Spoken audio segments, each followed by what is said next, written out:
Hi, everyone, and welcome back to my slightly hazy nightmare. I'm not sure why my camera's blurry, but we'll look into that in a second. But everybody, welcome back to Here Be Dragons. I am your host, Stephen Stark. You know who I am. You also know Nessie. You also know John. Those guys are here all the time. But this week we are very fortunate to be joined by a long-standing member of the fan community, Alicia Kingston, AK-47, as you are sometimes called. Indeed. And we are very happy to have you. Links to all of Alicia's, or not all, but your Twitter, your YouTube, those links are down in the description. You can go follow her, and you cover a lot of nerdy topics too. Why don't you tell the people who you are and what you do? I do. Greetings and salutations, folks. Hello. I think I know most of you in the chat. There's maybe one or two that I have not met before. Lovely to see you all. And like Stephen said, AK is what I go by. As you can see, I am in quarantine. I have deliberately teleported to the negative zone. I don't want to be around any of you other humans. You can keep all of your Rona and all that other stuff to yourself. I'll come back when you guys cure yourselves. Thank you very much. Yeah.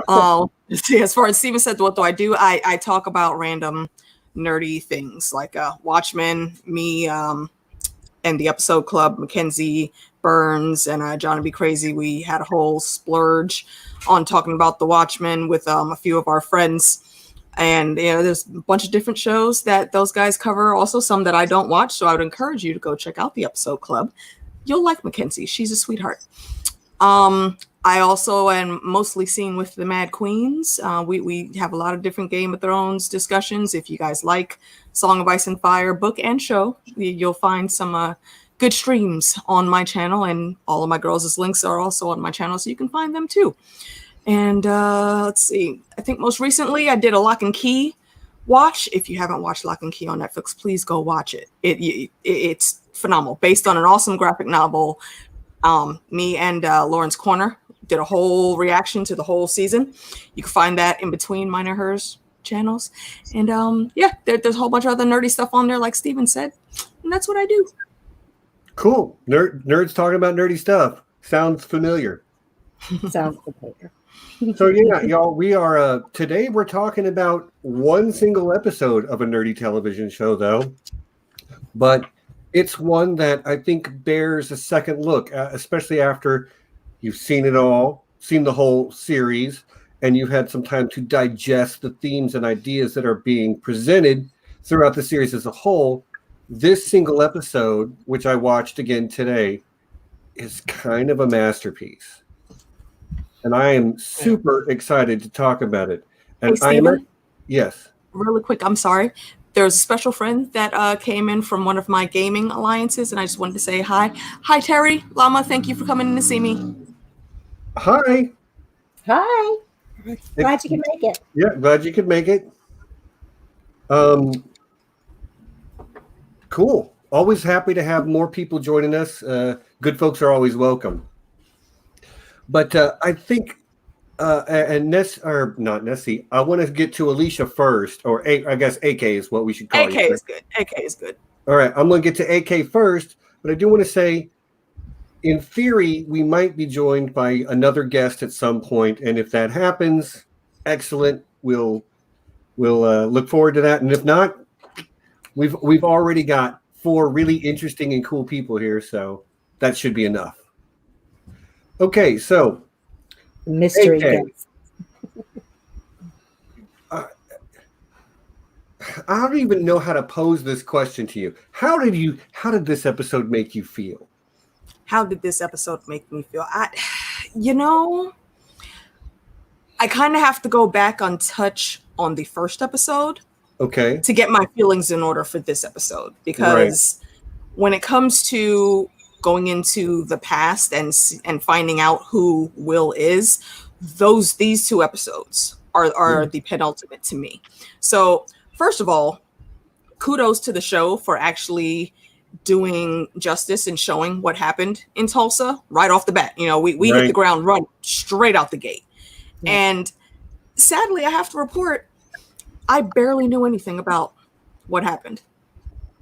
It's not something, I don't know if it's taught now, but when I was going through school and history classes, I don't remember ever hearing about this. Not one time.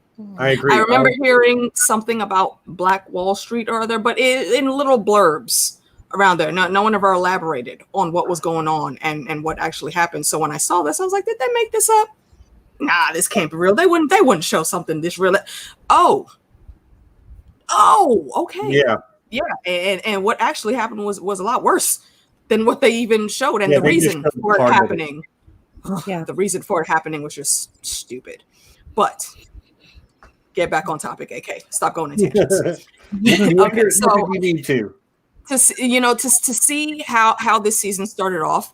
It was exactly the start we needed to begin finding out the psyche of Will. Yeah. And like I said, these two episodes more than any other are connected with his history. And I know this is Angela's story overall, but in one regard, this is the one regard where I'll give a high five to Quaith. To go forward, you must go back. You can't properly assess everything that's happening in the present or will happen unless you know why it's happened. So when we get to this episode and you see what happened in Will's past, and then in his middle-aged life, and how we got to old man Will in relation to Angela, I want to give the guy a high five and punch him in the face at the same time. Does that make sense? Right. It does. He's stand-up character. One of my favorite things that they are very good at showing throughout the whole season, but in this episode in particular, when Will was talking to the news vendor outside, and I think he was reading like one of the first Superman comics. And he said, yeah, it's about this kid that, his parents died and they put him in a spaceship and sent him to Earth. If you look at Will's story, it's kind of how it's a they good even parallel. Cut back and forth. There was direct parallel with that. Right. He really, really related to that. And he is a human. He is a man. Once he donned that costume, and people saw how strong it was, the reporter asked me, how do you feel about being compared to Superman? He's like, no, I'm just a man. Mm-hmm. So he has this note where he can stay humble in what he can do, not as, again, due to strong. Like there's all those strong men that we hear about in carnivals and whatnots. That's this guy. Right. I don't know anybody else that can just take their regular hand and stick it in boiling water and hold a hard-boiled egg with the shell on it. Y'all know how hot those shells are if you don't cool them down first. I don't know anyone that can do that, or drink piping hot coffee without, putting a little bit of cream or letting the steam out. Mm-hmm. But Will can. So he definitely has exceptional strength, and he knows he doesn't want to be anything bigger than just someone doing the right thing. But at the same time, it fed into a darkness that he had. And I understand why that darkness was there. He just didn't deal with it very well. Yeah, and that's a point I think I'd like to get to. Yeah, to see in greater detail, because there's so and you've only touched on part of it. There's so much to chew on. Yeah, there's a lot. So complicated. So the simple answer to your question, how does this make me feel? Complicated, because his story, his personality is very complicated, but it is a complication I would like to decipher. It keeps me interested. I want to know everything and break down every little tiny bit that can be broken down so I can fully understand who this guy is. Right. I'm with you. So, John, on your rewatch, because you watched this through again recently. Yep, this morning. Yeah. Did you rewatch the whole season or just this episode? Just this episode. Right. Fair talk. That's what I did too. So what did you pick up on this time that really stood out to you that you didn't notice before? Well, I mean, I'd actually watched in the episode a couple times, so I think I was pretty attuned to a lot of the details before this, but I'll tell you what's amazing me is it still hit me like a ton of bricks. Mm-hmm. And I think it's one of the best origin stories on film or television. And it's just, and it's crazy that it feels so radical, because it is, it's kind of a shame that it is, but it's just, I don't know. I was struck by the rage that Will has. Yeah. And especially after, after the, he's hung, and then, they let him go and they say, next time we're not going to let you down. And just seeing that anger boil up as he comes across the muggers. And that sequence is just so impactful. Yeah. Yeah. That's the point. That's the turning point where he makes the decision of what he's going to do and what he's going to be. He crosses the Rubicon, so to speak. He had taken the hood off, and he was just, you saw me just looking at it, and he was just thinking and going over in his head, and he's like, I'm taking this and I'm making it my own. I am redefining what this means to me in this moment, kind of retaking his agency for what happened to him and owning it in such a way that it became a symbol, not of anger and hatred, but inspired a whole generation and more generations of costume heroes.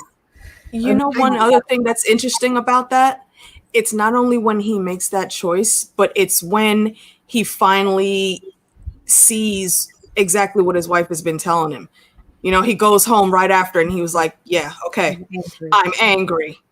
Yeah. And she has read him like a book the whole time, if you listen to their conversations. And I think we'll probably get to it when Captain Metropolis comes in. I'll wait. Go ahead. No, trust me, you're fitting in just perfectly with our style right here. Speak your mind, sister. But one thing I did want to say is, because a lot of this episode does hinge on Will Reeves' anger issues. Mm-hmm. And this show does a lot of metaphor and allegory and symbolic type storytelling. Like, I just thought it was so great. They do it so well. I wish. They do. I know he'll never watch it, but I really wish Alan Moore would. I think he would like it. I think he would too. But Will's mother playing the piano is a visible symbol for his rage, which is so weird to think of a lady playing the piano to be a symbol for repressed anger. No, it's not. But it works so beautifully because of the way it's set up in the story. But she pops up here and there all through this episode, but only when Will is engaging with that repressed anger in some way. And what it sounds like to me, she's basically playing the soundtrack of the points of his life that he remembers through that little pill. Right.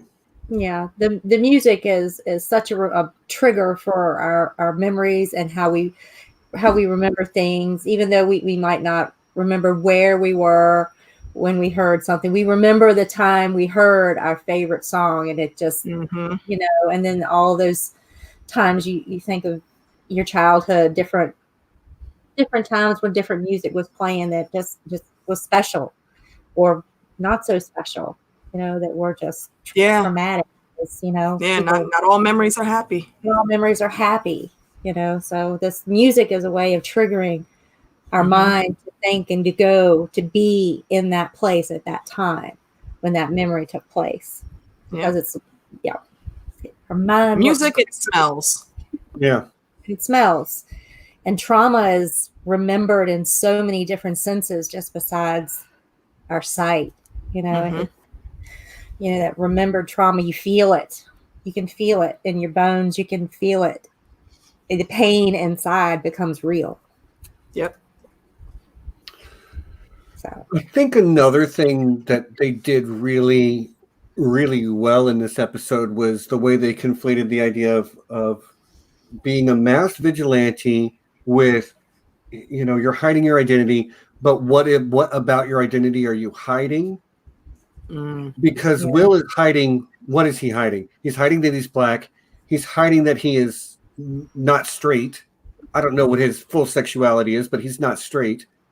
He's also hiding the rage behind the mask. And there are times there are times where there's lines later in the episode where he's talking to his wife June, and she's talking about that thing with but is she referring to his sexuality or is she referring to his repressed rage? It's so good, and the way they can parallel each other. And then of course there's a guy attacking a Jewish deli, and then there's a German guy selling magazines with headlines about what the Nazis are doing going on. There's just, which who was it? Forrest Blurda says she never got to deal with racism, but nationalism. Yeah, Forrest, I know you're that can be just as tough. Yeah, I know you're from, I want to say you're from Kosovo. Is that right? But that part of the world hasn't been stable since people have lived there, Yeah. And unfortunately, isn't that so sad? Humans can be so horrible to each other. Well, and that's what this heartbreaking. Story is shining a light on that, but it's also conflating that people that deal with discrimination based on their race, based on their sexual orientation, or their ethnicity, or their national origin, or their religion, or what have you, are natural allies because the bigots hate them all. You would think. Sometimes it works out that we can all come together. In theory, they're right. All those groups are natural allies. In theory, we have more alike than. And some people recognize that. I was like, Tommy Lee Jones had a line in Men in Black that just always stood out to me. A person is smart. People are scared and ridiculous beings. That's a statement that's stayed with me since I watched that cheesy little movie when I was in high school. Gems aren't always found in philosophical areas. Right. Yeah. So, Alicia, where did you grow up? What part of the? And it's funny that we were talking about nationalism and all that. I am actually from South America. I grew up mostly in between Brooklyn, New York, and in Ohio. Mostly in Dayton. I live in Columbus now. So things out here are not too shabby, but still, there's always times where you have to deal with issues because you can see my skin tone. I'm black. Right. I am a woman. That's always been an issue with sexism. I am a lesbian. So 3 strikes, and that used to be it. But now here recently, with our current administration, 4, I'm not a born American citizen. Right. So these things compound unnecessarily and unfairly sometimes. So I can fully relate to what Will is going through. There, I get the anger, but you have to deal with that in a better way, my guy. You can't punch all the problems away. That's just not right. Well, part of the episode, your knuckles get tired. I said eventually your knuckles just get. Your knuckles and your mind. And I think in this episode, they did a very good job at assessing Will and how he does process some things. And if I can continue, unless you had another question, Stephen. I just wanted to ask, well, somebody here was asking where from South America. Oh, Guyana. Okay. Northeast of Brazil, right on the coast. Right, one of those coastal provinces. One of 3 countries, I believe, that are West Indian instead of Hispanic or Portuguese. Okay. Learn something new. Learn something new. The more you know. But I can't remember what I was going to bring up. It'll come to me eventually. John, we haven't heard from you in a few minutes. Yeah. I was just saying when we were talking about Will's rage, and it's, one part from the first episode that's really highlighted is him sitting in the theater and, repeatedly watching the film was. What was the film called? In the Name of the Law? Was that the? No. No. I'm not sure. I don't think I've seen that film. Well, Yeah, they say it in the episode, but it's not a real film. It was made for. In the show. Yeah. But the character was a real character. Mm. Yeah, the character is real. But anyway, Vance Reeves. Mm-hmm.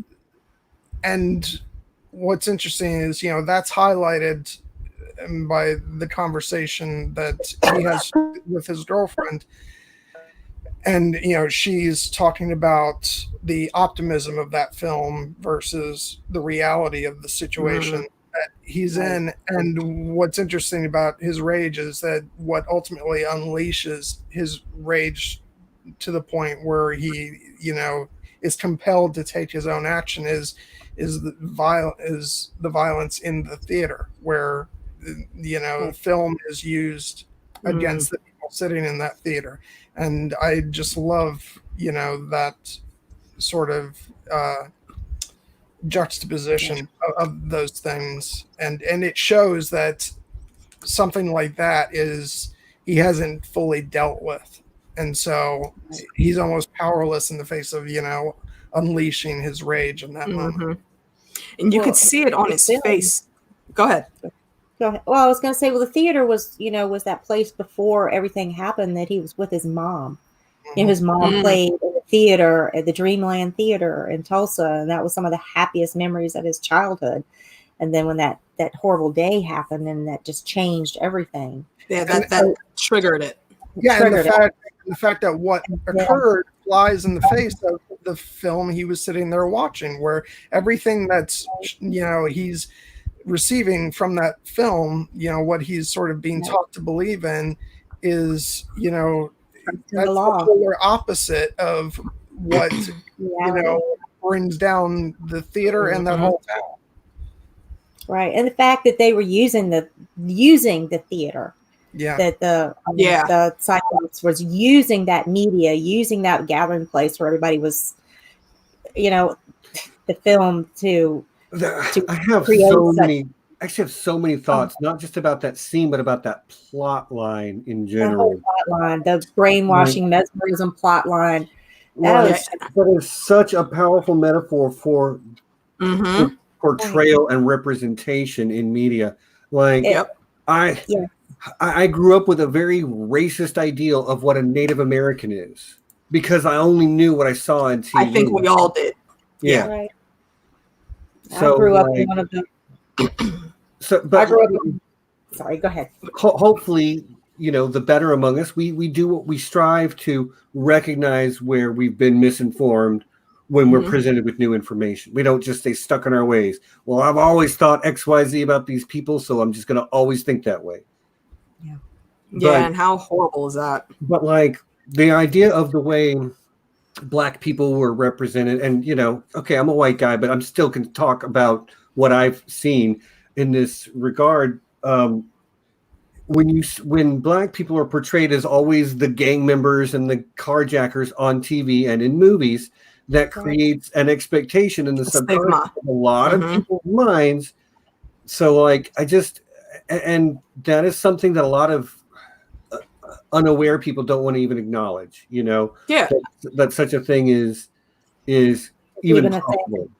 See, and here's one thing for me, and this goes exactly with what you just said, Stephen. I mean, you're a white guy, but you can still talk about your experiences. Right. I have white friends where I know, and they have said specifically, I am one of very few Black people that they actually even know. Right. And when I say that they know, that they are actually friends with, they care about me as much as I care about them. Like, me and my family sometimes are some of their only interactions with people of color. And we're so close that really, everyone tells random racial jokes. They know us well enough that if they say something to us and it's funny, then we're gonna laugh. We're not gonna be offensive because they told a Black joke. Except in cases with their kids, they'll tell them specifically, "Hey, do not ever say that to anyone else but her." Or and growing up, they figured out that unfortunately the way things are in America, you kind of have to censor yourself sometimes. You do, Unfortunately, but I think that's on everybody. That's everybody needs to think about what they're saying to other people. Actively just think. a good rule in general. Through that, you can correct some of the thinking that we've all gotten. Like we've all been American schooled, and we know how history classes are taught. They're not always exactly what happened, and even now some of the things I've seen in recent history books that they're teaching these kids, I'm like, oh my God, stop it. But I think collectively, if we have more people like us that can differentiate between what is real and what is just portrayed on television, could maybe help just a tiny tad bit to push folks along. Right.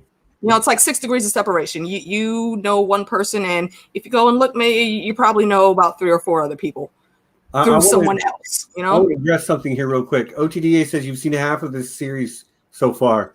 We are going to spoil maybe the best episode of this series. Yeah, DA, you might want to roll out if you don't want to be spoiled. I hate telling people don't watch, but man, don't watch. Go watch. We're going all in. If you don't care about spoilers, then by all means stay. OTDA is my right hand when it comes to having this little wrench next to our names. He's my right hand of the chat's guard. Right. I heart you, and I'm glad that you're here. But if you don't want to be spoiled, brother, run away. It's always nice to see you, but we are spoilers heavy. Mm-hmm. We're going all in. Yep. So I'll give him a minute or two. We'll circle the drain for a second. Circle the drain. Something I just remembered that I wrote a small note about as we were talking about music earlier. There is one song, and it's played during a small montage of his wife being pregnant, and then the little boy being born and growing up a little bit. Let me find it. He's sitting and watching Will put on the makeup while it plays the song, and one of the lyrics is, it's like my echo, my shadow, and me. Yeah. To me, they had his wife a little bit in the background, and I always see her as like the echo, because she's the one that's always been able to read him and tell him what's what, try to keep his head civil in where it should be, not the offshoot of where he is struggling to not go, but eventually does go. Right. And then his shadow, of course, it's his son. That's easy, obvious reasons. And then it gets to the me part, and that's when it shifts to his reflection. Right. And I always wonder, I don't think it's just seeing the reflection and seeing him. I think it's looking in his eyes and seeing how he's actually seeing himself. Right. And the way that they've played that, I always think, the look in people's eyes when they're really playing a part and hitting all the notes accurately, that can tell you so much about what their character is feeling. And this is one of those parts where you see he's beginning to really struggle with what he has to do. Well, and it's not what he has to do, but what he's choosing to do. Is he doing things the right way? Is he Bass Reeves in this situation? Is he actually going after justice, or is this just vengeance? And that parallel is just so interesting and played so well the way they did it. They don't really answer that for us. No, they don't. They leave it up to us to think about it. Not in the episode and not in the rest of the series. Not in the rest of the series. He is motivated to certain actions, and you understand them. I completely understand every decision that Will Reeves / Hooded Justice makes. But do I agree that they were the right choices? No. Are they choices I could have made in those circumstances? Yeah, I think they probably are. But level-headed, maybe that's not the decision I make. But he's in a really unique set of circumstances. Yeah. Yeah, for me, I think you can justify the things he takes as seeking justice, but it's the manner in which he goes about it that you can see that a lot of it is vengeance. Right. Just with the way he he deals out violence, and the look in his eyes, you can see that burning rage in his eyes. Right. And, you know, which of course is completely justifiable. Sure enough. So he's finally given an outlet Yeah. for rage Right. that is acceptable in his morality. Mhm. Yeah. You know, he is, and like John said, justified it to himself. It is justified to him, and it's his way of. I mean, what other choice does he have? What other outlet for that rage does he have? I mean, you want the brief answer to that? I mean, he could get a boxing bag and. No, open communication with someone you trust. Well, who did he have? You know, June. Yeah. And but he tried not listening to her after a while, was he? No, actually, not even after a while. Almost from the beginning. One of the things I wrote down is like, and I can't remember what scene it was, but I'm like, there's trust and care there, but there's no romance between them. No. And that's one of the things I was going to touch on earlier, because this is where Captain Metropolis comes in. I think, like what I said, June has been able to read him like a book from the very start. I think she absolutely knew that he may not be gay, but I think that she knew absolutely that their connection wasn't necessarily always romantic. They very clearly care and love each other. That's not a question. Right. But that extra bit of romance, that wasn't there.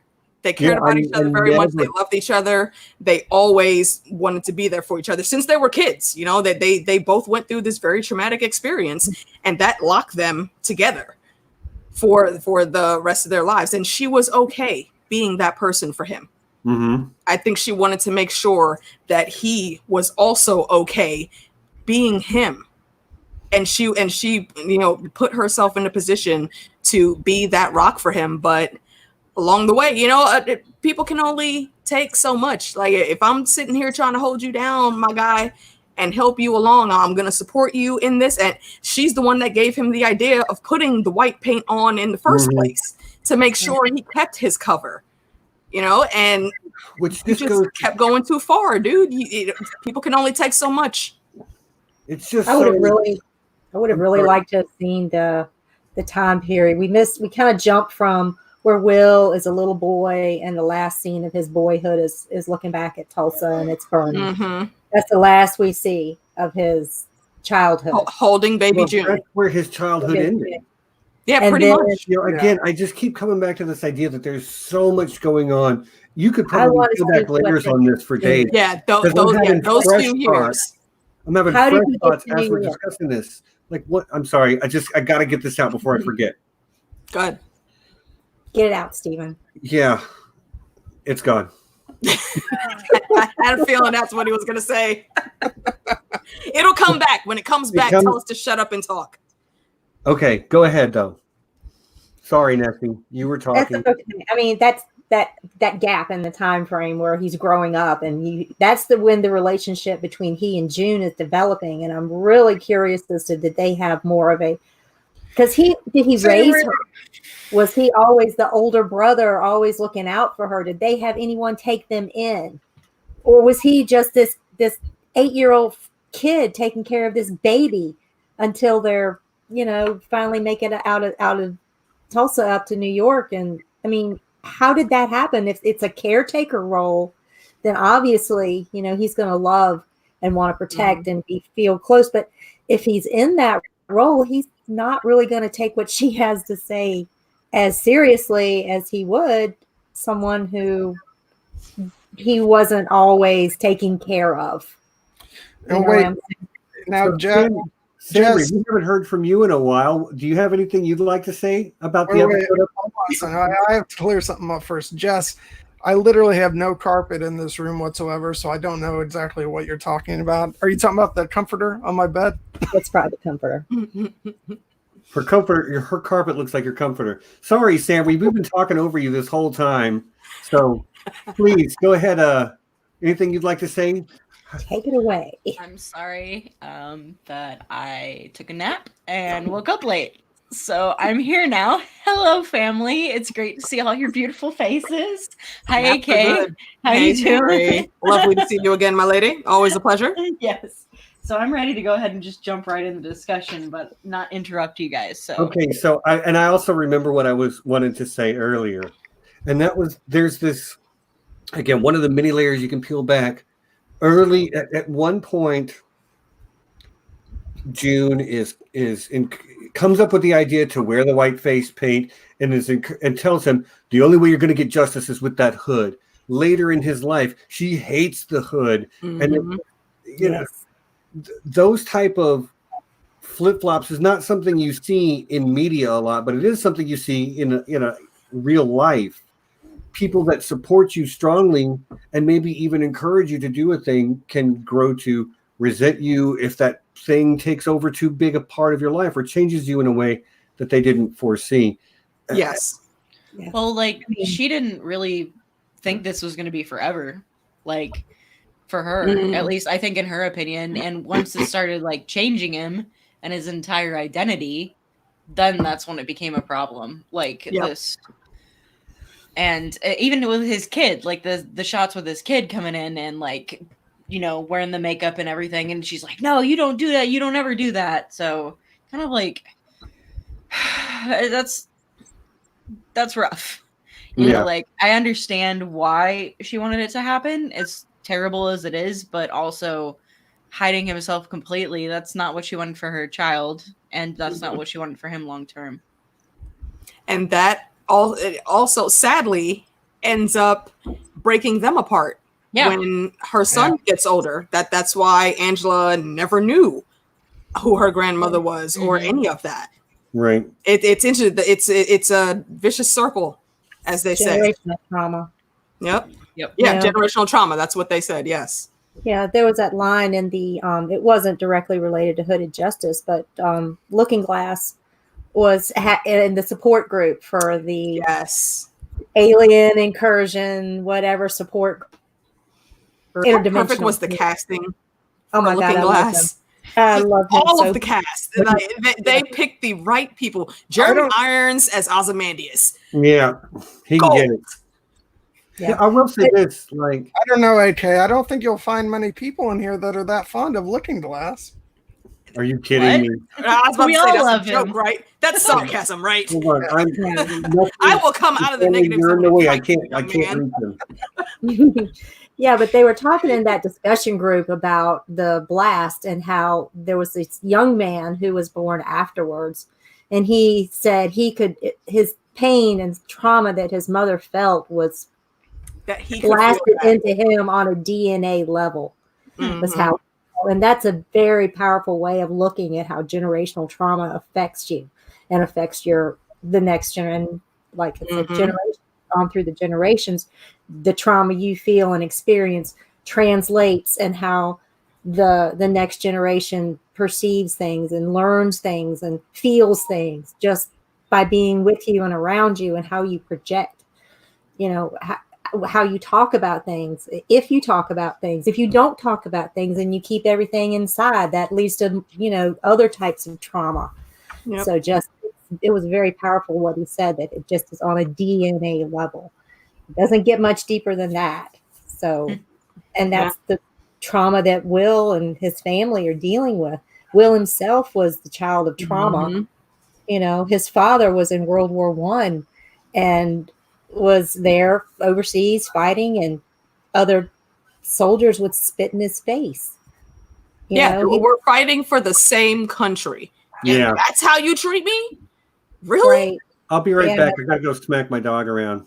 You know, he was there. His butt was on the line, and just like everybody else's. And then to have that one guy come. I mean, it was just once, but you know, it happened more than once. You know what? The very interesting thing about that is, you know, that flyer that he got. Flyer, yeah. That's a real thing. Yep. The Germans, they literally put those flyers out there during the war and say, "Hey, my guy, your own country thinks you're horrible. You come over here. You don't even have to fight. Just sit this one out. don't add to their numbers, and you know we'll hook you up, we'll take care of you, and then when it's all over and everything's cleared up, we'll let you go home. Yeah, but that meant something to him. It made him think, because Yeah, that's when he wrote that note on. He carried it in his pocket. right. He held it till the end of his life, pretty much. Till the end of his life. And he put that, you know, with his son. Take care of this boy. Yep. Here, take this with you. If you don't have anything else from me, you know, this that's just passing his trauma. And Will then kept that. We saw it from a boy to when he was that old man in the wheelchair. Till Angela got it.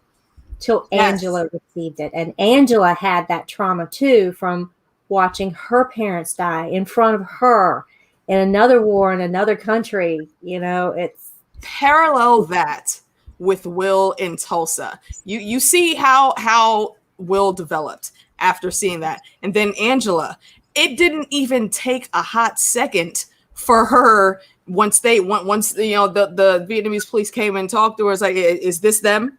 And she was like, yeah. And the female cop, you know, she was like, here, come on, let me take you back inside. You don't need to see this. And she was just like, well, can I listen? Because she wants to make sure the people that hurt her family, that took her family away from her, are taken care of. And that said something to that lady officer. And she was like, oh, okay, you got my little girl here. When you get older, I know you don't like this sweatshop shit and I can't get you away from here, but when you get older, come find me and I'll put you on to some good shit. And that kind of parallels with Angela's own kids too. Yeah. Like especially the older children one. of trauma. Especially Topher. And then Topher is gonna put on a mask at some point in his life. I don't know. Oh, man, that's but Night the Owl kid is 3. gonna be doing some things. That's Night Owl 3 right there. I could see that. I could see so that. many owls around him. It's ridiculous. Like his little baby sister dressed up in the owl costume. Yeah. And how smart is that kid? You know, when they find out little tidbits, Angela knows that he can handle more than most kids. So she talks to him like an adult. You know, she doesn't pull any punch. She says exactly what it is what she says. And he understands how to interpret those things. For a minute, I thought that he would be the next Dr. Manhattan because he had all of the traits. But I could also see him slightly being a better Ozymandias. But I agree with you, Sandra. Night Owl. That's his Night Owl. Ozymandias. If we do have a season 2, which I'm not sure, I go back and we forth. Won't. I don't think so either. But if we did have a season 2, it would be like hopefully 20 years in the future. It would again have to be years in the future. Yeah, with Topher as Night Owl 3. That's what makes sense to me. Like if they did it the right way, like they did this one, I would totally watch. Yeah, HBO is already certain enough that they're labeling the Blu-ray release as a limited event series, which means they're not planning a season 2. Which I'm totally fine with. I know a lot of people wanted to continue, and if they did it the right way, I would be happily fine to continue watching. But I like the way it ended. That little bit of uncertainty, but they left us enough clues to still know where the story is going. I love it. I thought it was great. They don't show us the end, but like, there's no way Angela falls in the water there. There's just no way. Yeah. Or if she does, then she pops back up immediately because it's Angela. She's that quick. The show, the writers, Lindelof, or however you say his name, said, like, if you think that Angela, like, walked out on that pool and sank, you weren't paying attention. Exactly. So, yeah. Exactly. Right. Like, I mean she smashed the hell out of that egg carton, but that one lonely egg actually made it. Really? Mm-hmm. And y'all don't think it's something up with that? Come on now. Especially when eggs are like such a huge like symbol through the whole series. If we can backtrack for a second, because you guys were talking about passed on trauma, and what's interesting is, you know, it not only is that in the form of like, you know, sort of tokens being passed on, like the piece of paper and all that, but Angela literally experiences Will's past trauma as if she's living through it herself through this episode. Can we talk about the nostalgia? I loved it. Yeah. Can we please talk about that? Oh, you want to get the mid-roll out of the way, Stephen? Because this, I'm sorry. I said, I was real talk. I was catching up on the chat. Say the last thing again. I said, well, she wants to get into the nostalgia, and that's going to be an in deep dive. So I didn't know if you I mean, well, that's what we do when we dive in deep, right? This Right. whole episode has been a deep dive onto that. Let's go ahead and start. But like one thing I want to make sure that gets said is that the idea of naming it nostalgia, like, lets it be a word play in a lot of ways too. It's almost a misnomer. It is, but there's because it's dangerous. There's a line from Lori Blake, Agent Blake. She says, "You shouldn't take somebody else's nostalgia." Right. Which says a lot about the way we codify things in our brain, the way we connect to that type of thing. Like my nostalgia for the things that I grew up on might be meaningless to you. Like it might not, it molded me. It didn't mold you. It doesn't mean anything to you. Like the idea that you shouldn't take somebody else's nostalgia is like a condemnation and a celebration of nostalgia, I feel like. Agreed. Also, nostalgia is the name of Veidt's perfume in the comic book. Yeah. Like he has that.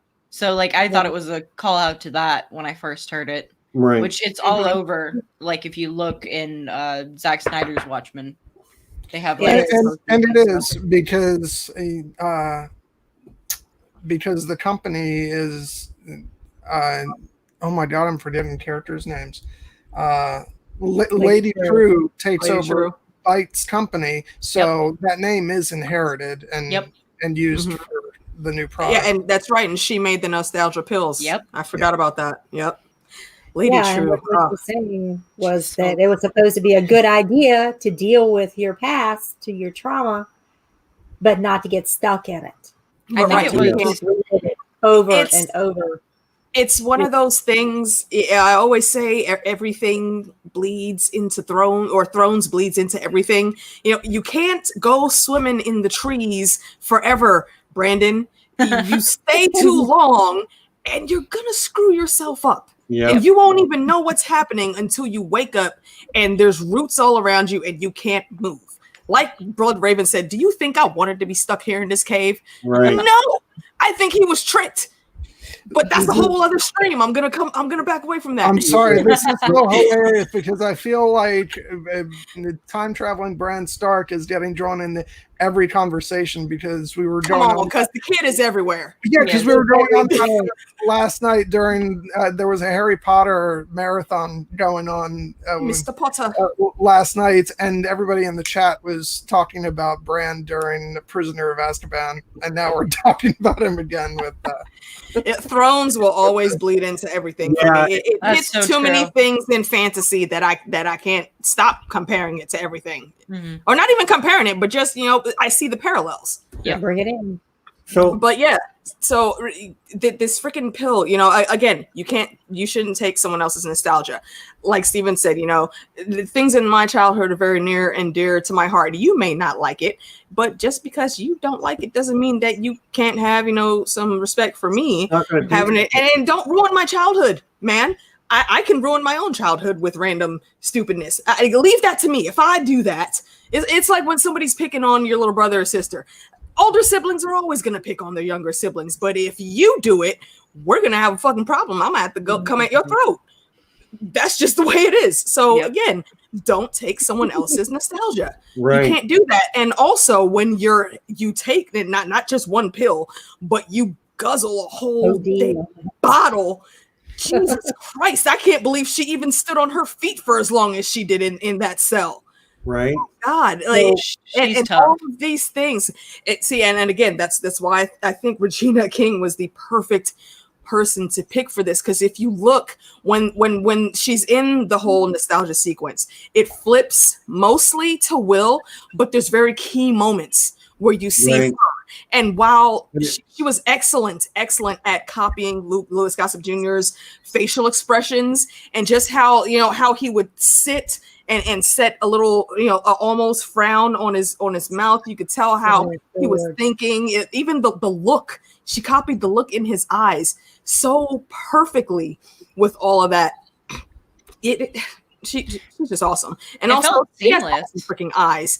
Yes. That part where they were in the grocery store, where he figured out that he was fighting the Ku Klux Klan, and this is a callback to Peteypedia. Petey hates that damn show they made about the Minutemen. Right. Says they got half of everything wrong, and everything else is just romanticized. It's stupid, and there's little nodes that you see where he's talking about, and that window scene is one of my favorite ones. In the show, he's jumping in the window to save the shop owner and customers from thieves. In reality, it was him jumping out the window, escaping and running for his life after he handled some business. And sidebar, has nothing to do with nothing, but that close-up that they did of Regina King's eyes, and then they went to the stained glass, she has some beautifully shaped eyes. She really That does. woman is gorgeous. Yes. All right, guys. That whole sequence was awesome. Sorry, I'm done now. We've been going for about an hour, so I'm going to do the mid-roll. But before we get to the mid-roll, Angela takes nostalgia that doesn't belong to her. And she has a pretty wild trip where she experiences her grandfather's life. Whose nostalgia would you want to take if you could get nostalgia from anyone? Whose nostalgia are you taking? Think about it. David Bowie. Well, okay. The rest of you, think about it. Girl. Mid-roll. So, Oh my God. Could you imagine taking David Bowie's trip? Oh my God. I would take You so know many what that trips. makes me think of? Did y'all watch American Gods? Yeah. The season 1, that segment where they had David Bowie, a copy of David Bowie talking to this stupid little boy, I can't remember his name, Tech Boy. Mhm. That was just glorious. And when I think about taking his nostalgia, yeah, there's probably some trippy ass shit that happened that would be very fun to experience. Oh yeah. okay. Hence why it wasn't even a question for me. I was just like, oh yeah, duh, David Bowie. I'm in. All right. Well, I'm going to get to the mid-roll now. Okay, cool. So at this point, because I never remember to otherwise, this is the part where I say, hey, please like and subscribe. If you're enjoying what you're seeing, hit the like. It's easy. It's this little thing that looks like a thumbs up button right underneath the video. Down there somewhere. I'd appreciate it. You can also subscribe. You know, we do nerdy crap every week, so come back. We have a good time. Our upcoming schedule. Next week, we're going to do the conclusion of Picard. So, that show's got one more episode left to watch. It's been really good. I've enjoyed it. Nesty and John, I assume you both are still watching and enjoying it. Oh yeah. Yeah, I've thought it's the best Star Trek I've seen in a long, long time, maybe ever. I've really liked it. So tomorrow we'll be doing that. Neil, my brother, will be back to help us talk about that. Not tomorrow.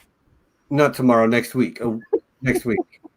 The week after that is a character deep dive on an Expanse character, but I'm going to post the poll for everyone on Twitter after this stream. So, yeah, if you want to have some say in what character from the Expanse we talk about, we do a deep dive on in 2 weeks, go vote in that Twitter poll. I know who's going to win already. I just can feel it in my bones. But the people are going to have their say. So it's at this point that I usually give the patron shout out.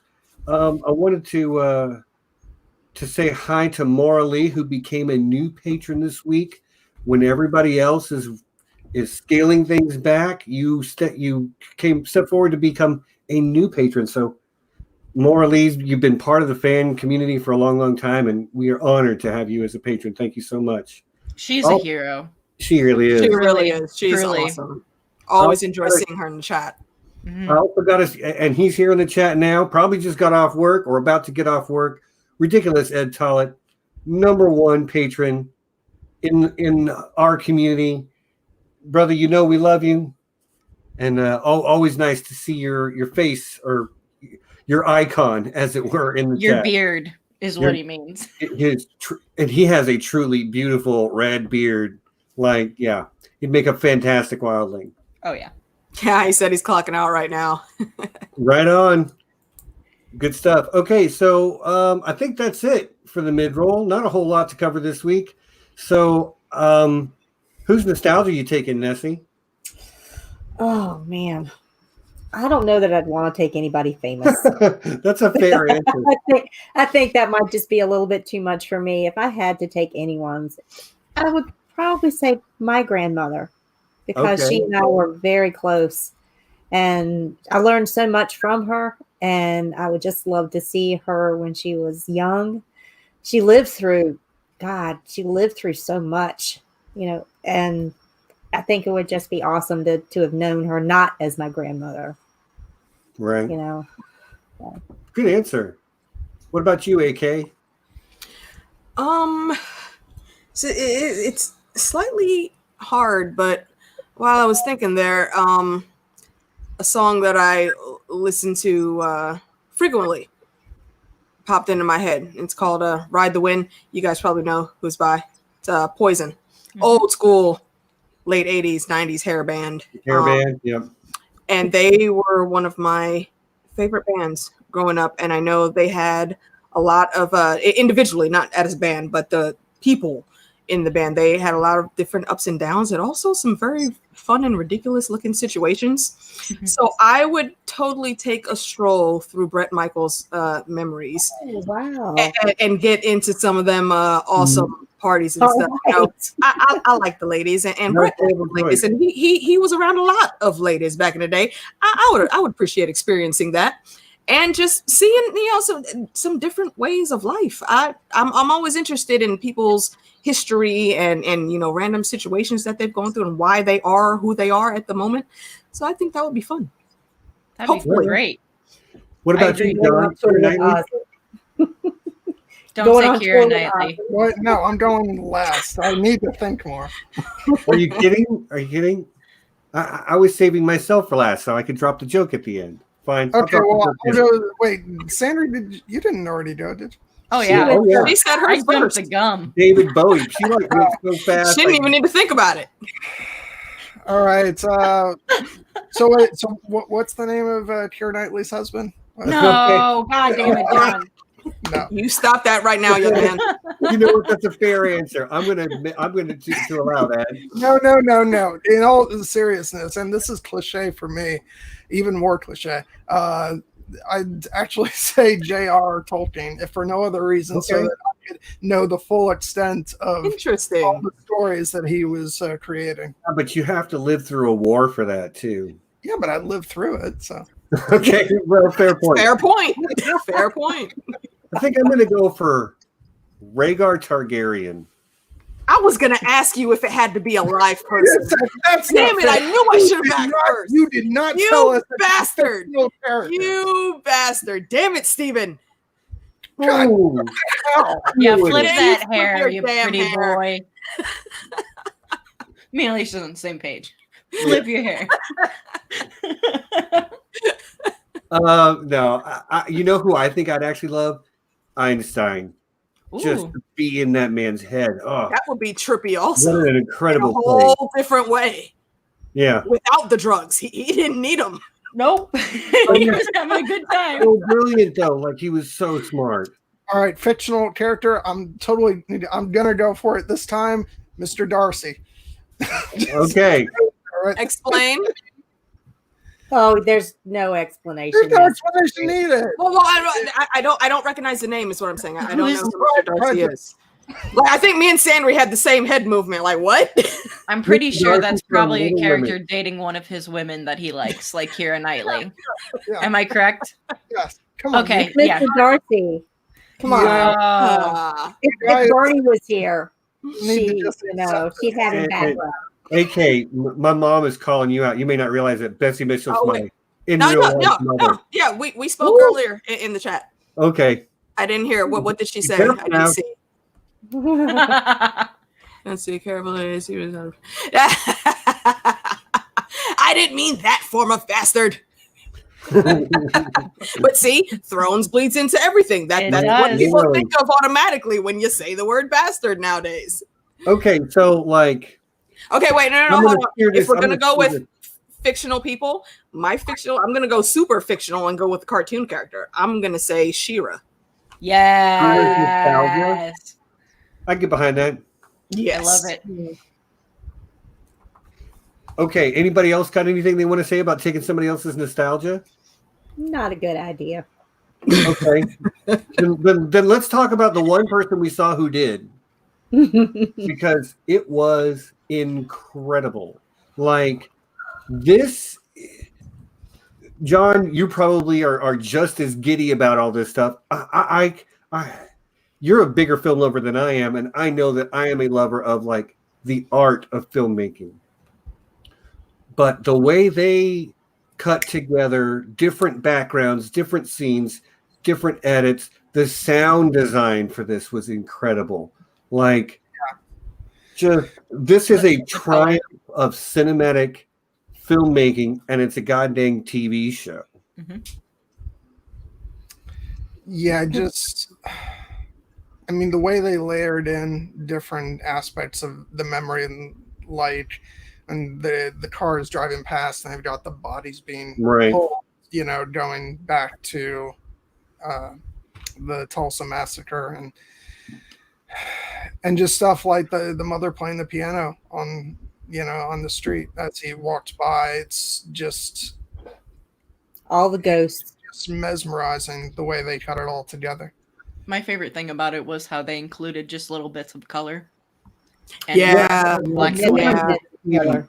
And I think that was mentioned in the narrative a couple episodes previously, like somebody talking about memory and how some things are in color, but other things are black and white, which to me I called the whole episode like Grandpa's acid trip, but just that one part I was like, wow, like just seeing how they actually translated that. Like you were saying, Steven, it's beautiful. Like the whole show, I think is just really well done, but that episode especially just sticks out in my mind. It was very reminiscent of Pleasantville to me. When those characters started feeling emotion and truly like letting themselves, get away from the cookie cutter black and white stations that they had in life, that's when things turned to color and you can see the change in everyone. It's spectacularly done. Yeah, good call. Mm-hmm. The Dalai Lamas. That's actually a really solid answer, Newt. It's a solid answer. That would be very interesting. Yeah. But would you get all the memory? Dolly, though, like Dolly the llama. Hey, he corrected himself. He did. You got there, man. Like, that's a hard one to spell. To be fair, it's not an English word, so I could Dolly. Steven, I'm glad you said it because I've got enough of a reputation of. Yeah, you really do. You don't need to add to it, do you? Grammar Nazi. Actually, you're a spelling Nazi more than a grammar Nazi. Yeah. Especially when it comes to character names. Oh my gosh, I wrote Jane. I trolled Bernie in the Harry Potter chat today because, and this is the second time she's made this mistake. She called John Hurt William Hurt. Right. And I corrected her, and she was like, "Damn it, John." Well, John, I don't even know character names. I refer to them as their character names in like other TV shows. I'm so bad with actors, so she's the one always helping me in that regard. If that makes you feel any better. My dad has no idea what the names are in Game of Thrones. He still calls Tyrion the little dude. The little dude. At least it's not the blonde one with the dragons. Where's Khaleesi? There's so many of my friends not in the fandom that think her name is actually Khaleesi. Exactly. And I'm just like, that he knows. I swear, I think everybody thinks that her name is Khaleesi. Oh my goodness. Yep. I've had that conversation. Who's your favorite character? I like Khaleesi. Yeah, Danny's pretty cool. And they're like, who? Mm-hmm.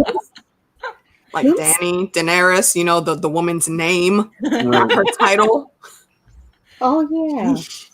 Fire and Blood, yeah. Okay, I'm going to endeavor to steer this back towards Watchmen in some way. So just nudge.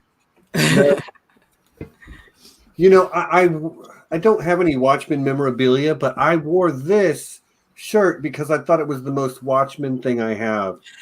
And it is it is a new shirt too. Well, And mine is lovely. It's got things falling from the sky, like flowers, pretty red flowers, pretty yellow flowers. I got me like a nice where is he? A nice little squid monster. There he is. Squid monster right there he here. is.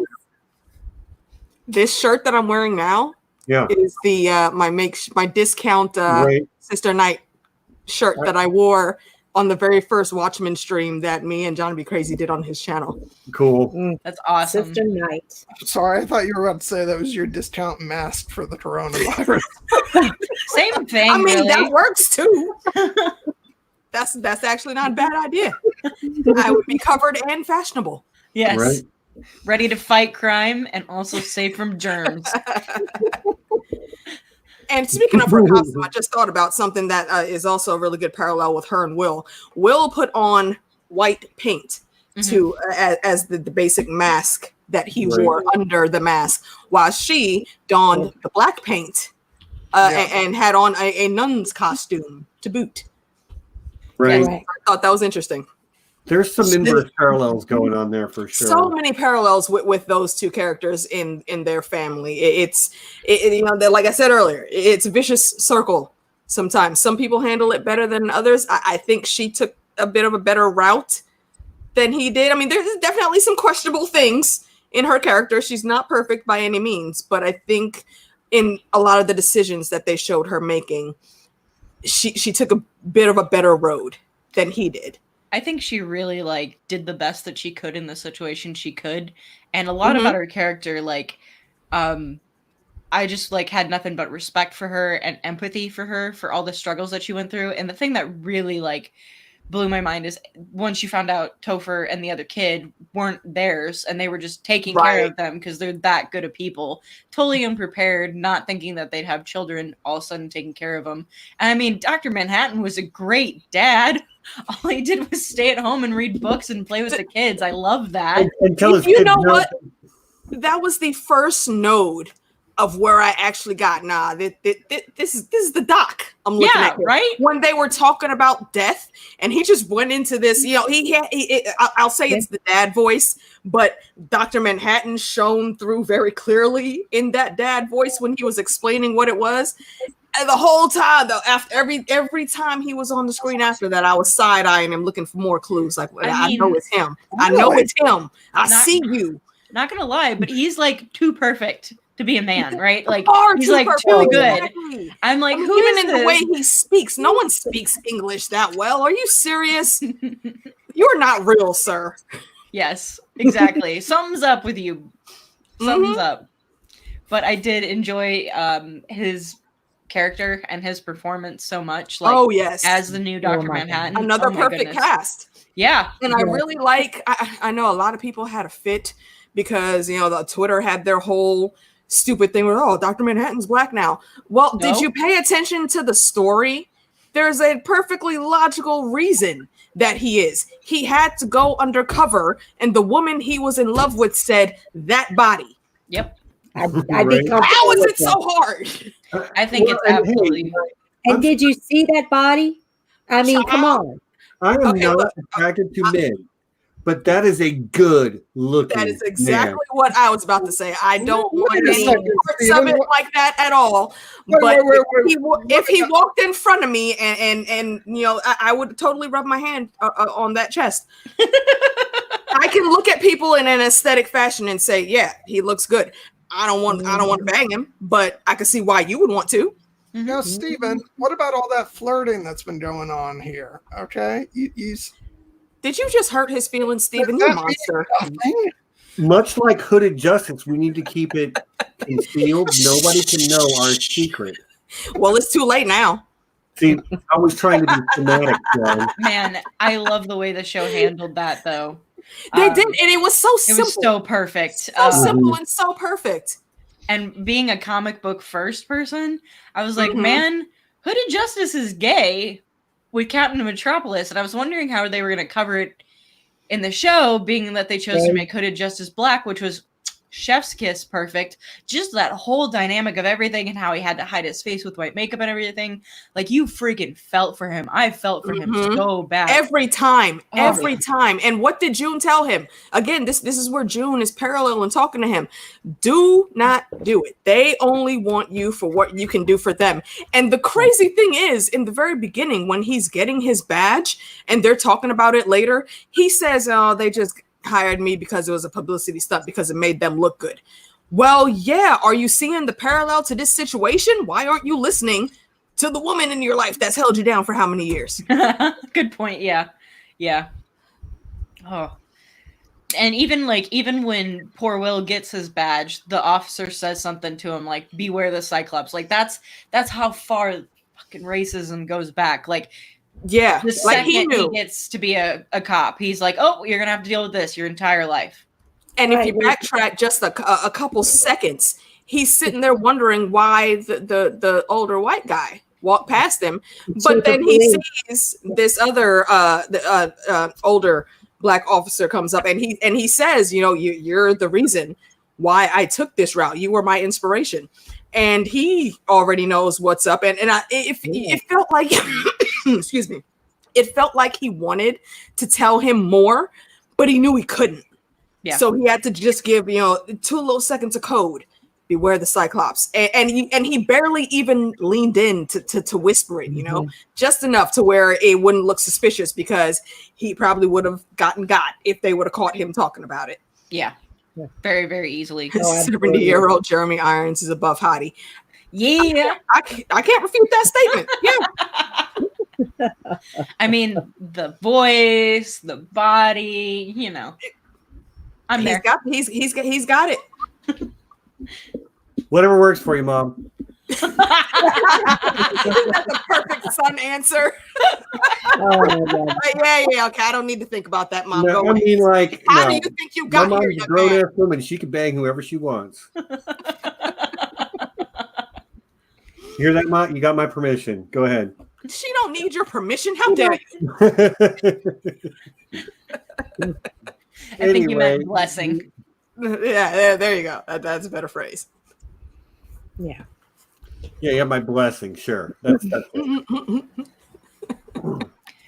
Okay, so do we want to talk? I'm yeah, sorry. again, I've been enjoying tangents. watching you guys talk or listening to you guys talk. Well, did everyone give all the thoughts on nostalgia? That's where we had started.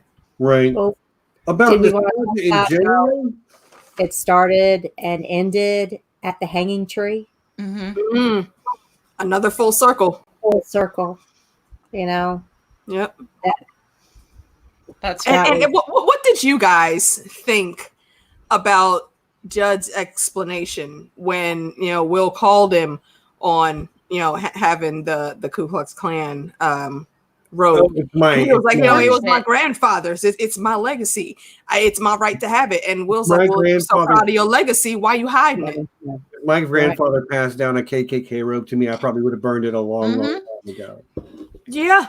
And he's like, you don't know me, old man. I'm trying to help you people. And he puts that symbol up. No, bro. I know you. I know you. You can hang yourself now. Right. And you feel bad for Judd, but then at the same time, we're like, you're a bitch, man. You were still a part of the white knight. I can't respect that. This is the thing. I was talking about this on the last stream, where it's that damn first episode where you get fooled into really they make you like him. But the thing is, that second episode, when you go back and rewatch it and you see him sitting by Angela's hospital bed on rewatch, you can see how much he's manipulating her in that scene. Yeah. It's like they make us fall in love with the character in episode 1, but like I totally see through him, what help are you actually trying to give? You say you're trying to help. How are you helping, my guy? Yeah. Just because you're sitting at the dinner table singing songs, that don't mean nothing. He's helping himself more than anybody. Exactly. Absolutely. And that is the more insidious, racism of his character, rather than the sort of and out loud, we're going to show off how racist we are of some of the other characters. This is a guy who actually thinks he's not that bad. Yeah, and you know what the parallel to that is? He is, again, drinking his own Kool-Aid, making himself think that no, he isn't that bad. When you go further back and you see when Will was a young cop, those officers had no qualms saying exactly what they were. When he gets to the movie theater scene and he's like, oh, thank goodness you're here. And Will's like, what happened? Well, it's the same thing that happens when you put animals in one space. Go on in there and find out what happened. We need somebody that speaks the language. Bitch, what? Yeah, I know. Say some shit like that to me. Yeah. Well, like you say that it was less blatant, but like to me, maybe the most disgusting scene in the whole episode was when Will makes the arrest and he takes this guy in, and then and then they're gaslighting him there the whole time. Like, no, how dare you treat our fellow officer that way? Go on. You apologize. No, turn your back. You've been appeased. You said you're one of us.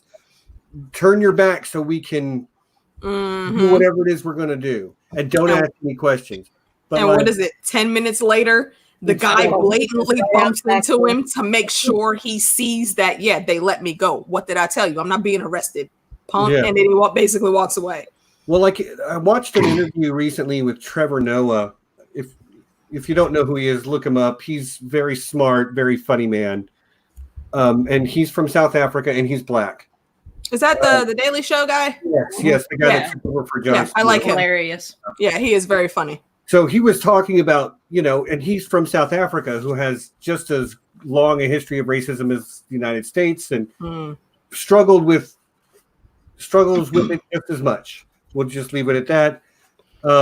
But he talks about he would prefer somebody to be racist to his face because at least he knows what they really feel. Who you are. Because there's also these people that are like, I'm not racist, but I think that just sometimes black people, and it's like, as soon as that but happens, you can just shut up. Exactly. Anything that is said after a but is bullshit. Yeah. Well, it's funny because speaking of Don Johnson, he plays very much that same type of character in the movie Knives Out, where there's some political conversations that happen in that movie.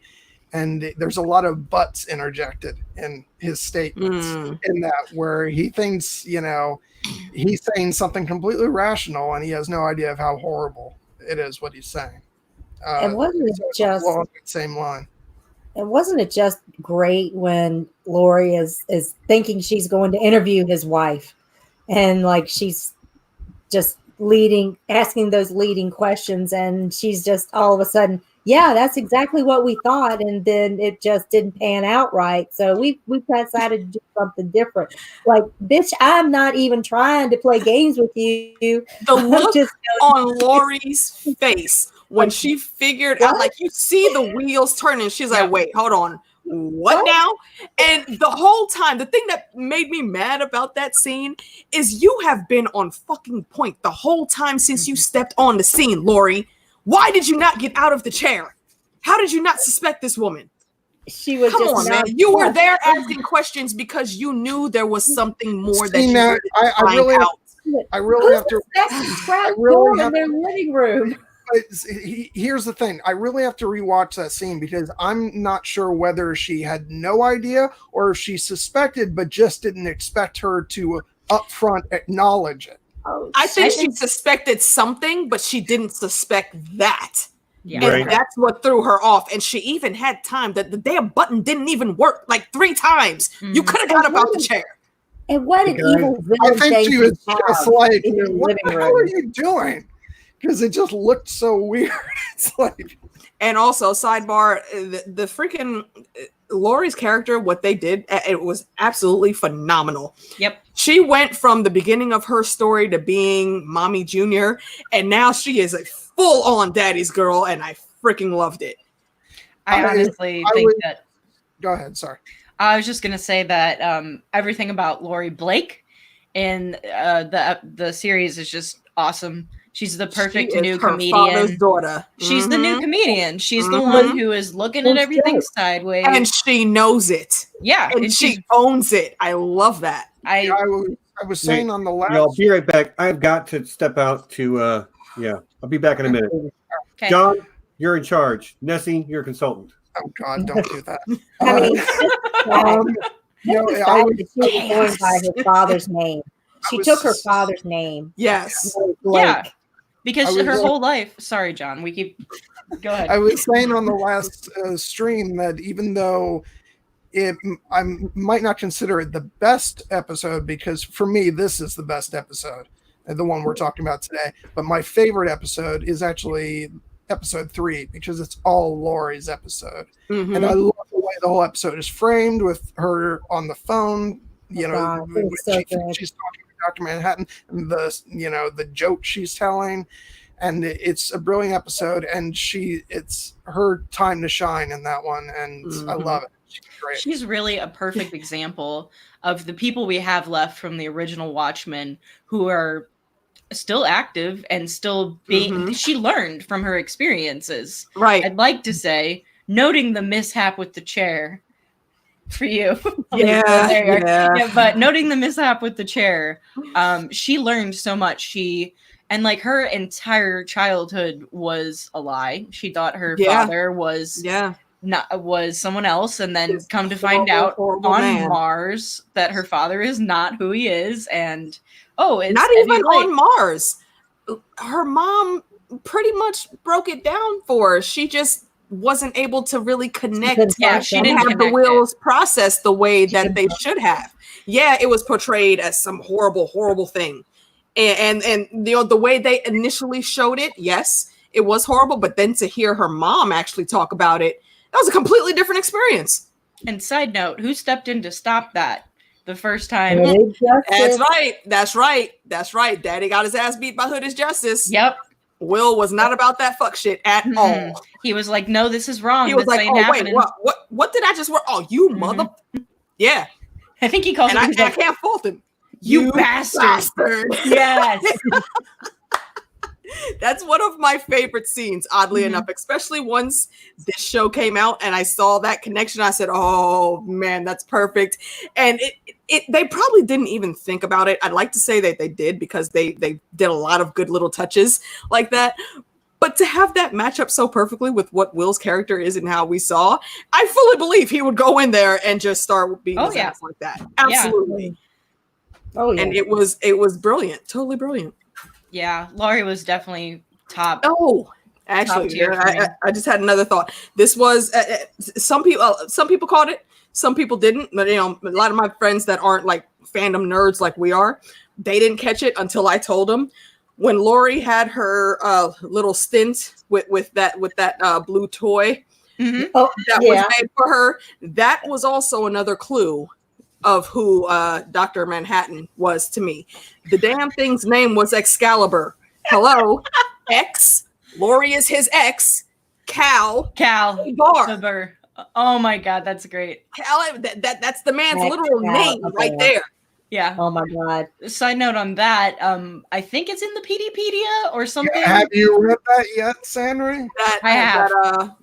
What's his name? That Night Owl made that for her? Yes, exactly what I was going to say. How crazy is that? Your ex made a toy to remind you of your other ex. Because like Dan could never live up to Dr. Manhattan. And I mean, he knew it. Poor Dan. He knew poor it. Dan. That's why he's. But what he was good at was making gadgets. And he owned it. Yep. True enough. Welcome back, Steven. Never mind. I'm not going to say it. Come on, say it. I'm curious now. I have to hear it.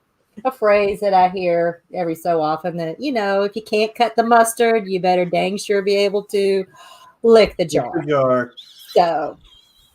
I have never heard that before. No, that's the oldie but a goodie. That's interesting. I've never heard that before either, but I like it. I'll take that. I'm here for it. Yeah. Well, good times, guys. Again, Stephen, thank you again for inviting me on. I'm having a great time. I'm glad you're You doing gotta have great. you back, man. You're slotting right in. At any time. I tell people, don't. I'm not that busy. You might. I always say you will find me on other people's channels a lot quicker than you'll find me on my own. Mhm. I've Let come me to know the realize that date, if and you I am not- here, man. It's not that hard to get guests if all they have to do is show up. A very smart man wrote a thread with that little piece of recommendation in there, and I took it to heart. Seriously, I'm like Batman. You know, put the AK symbol in the sky, and I'm there. I'm gonna hold you to that. I love it. Please do, please do. But one of the things that I wanted to make sure we touched on, we got about half an hour before we're going to cut the stream. But one of the things I wanted to touch on is the way so many things in here can be a symbol for so many other things. And there's a moment right after he escapes from his lynching where Will is walking home and he puts the mask on again. But like, there's something, and I don't know how to articulate it very well, but there's something about his internalized rage and the anonymity afforded to him by the mask that allows him to do things that he wouldn't do any other way. And it's very internet troll to me in a lot of ways. They have this anger, they get to hide behind this anonymity, and they get to behave in ways that normal society would frown upon in a lot of ways. Now, it's kind of portrayed in the moment as being a positive thing, but like this is the thinking man's comic book TV show or the thinking person's comic book show. And like, there's something to be said, like for every positive the show shows you, it shows you the other side of that coin too. It shows you the negative aspect. Absolutely. So, yeah. Yeah, Well, I can't remember who said it, but they're like, God, back. I'm going to date myself here. Back in the early days of the internet, in the early 2000s, a meme historian, JK, there was some guy who said something like anonymity plus an audience equals asshole. So, Right. like, to speak to your, like, trolling comment, it's just part of this weird human nature and phenomenon we've noticed since the development of that, if that makes sense. Yeah. Yep. We've all got our alter ego out there that Lauren is commenting on my shirt. Yeah, it's very pretty Hawaiian shirt. I love the yellow flowers. I love the red flowers. But I especially love He's talking about his shirt, and all I saw was the hair flip too. I'm rubbing on my Cthulhu Hawaiian shirt. Yeah, My girl. She sees me. It's a great shirt, and I can't wait for you to premiere Spring Break. Spring Break you're on. Mm-hmm. Spring Break you're on. Yeah, don't do Spring Break like these other idiots out there right now, though, people. No. Please don't go to the beach. Don't be around that many other humans at one time. This is meant to be. It's not a cold. No, it's not. Stay at home, quarantine. Please. Take it seriously. But Be like us, the smart nerds. We've been on this game for a long time. Come to the chat room, come to the stream, and have fun away from other people. Alicia, I mean, AK, you weren't there for it earlier, but like we have our internet group, and we fired up a 3-hour just everybody sitting around BS in chat earlier today because we were all bored. My son, have you heard of ginger ale chat? No. No. Okay. So I will find the link. I don't. None of your mods are also people that are mods for me, but they can't post a link. But I will find the link. I can mod you. The longest stream in that I know of in our fandom of many people that talk about Game of Thrones that we've done was about 9 hours at one point in time, and it was me and my Mad Queens, T Baby, Monero Geek TV, and Lady Diligence. We were, I believe Sam R09 was also on that chat. We sat on here and talked about the most ridiculous random things for about 9 hours and nerded out, and it was spectacular. Right on. I'm no stranger to long streams. Matter of fact, Lauren's Corner is in the chat. Yeah. Me and her, we do full season live reactions about different shows if something good enough comes on. We've done Stranger Things and Lock and Key so far. So Oh, yeah, it's- I can sit on a stream. I can sit on a stream for some hours, bro. Your Also little 3 not. hours doesn't impress me, sir. Aloha. Right. No. But the idea is that at Ice and FireCon, their theme this year is as a dream of spring. So a lot of us are putting together spring break cosplays, and this is Interesting. this is my part of my spring break year on. Ashaya's doing Asha, and Yep. we're going to force John to do Davos. Get this. They tell me this after I've already started All you gotta ordering do a is a full-on t-shirt. Davos costume when I could have just done a spring break version, which would have cost That so wouldn't much be less. so hard. No. Now what you have is 2 cosplays. Exactly. You got 2 cosplays. We're all going to be there for what, 3-4 nights? You can still wear the formal Davos and spring break Davos. Yeah, and the spring break one is really for like the party, right? And Right. yeah, so there you go, Well, John. you're being all cash. And yeah, Ice and Fire Con is about a half hour away from my house. I wasn't sure if I was going to be able to make it with all how flights and stuff are, but they have pushed it back to October now. Yep. It's so Halloween my weekend. fingers are crossed that people will be able to fly, and my usual partner that I go to the cons with will be here, and we'll be able to participate in the fun. Please come. I would love to see you and hang out with you. It would be so much fun. That would be cool. I'm very much going to try. Yeah. Very much. Last time I was there, I hung out with Drinks and Nose things. They're now Drawbridge Media, and we got tacos and wine, and it was glorious. They're great. Awesome. Luke They and Drew are. great. I love those guys. I really do.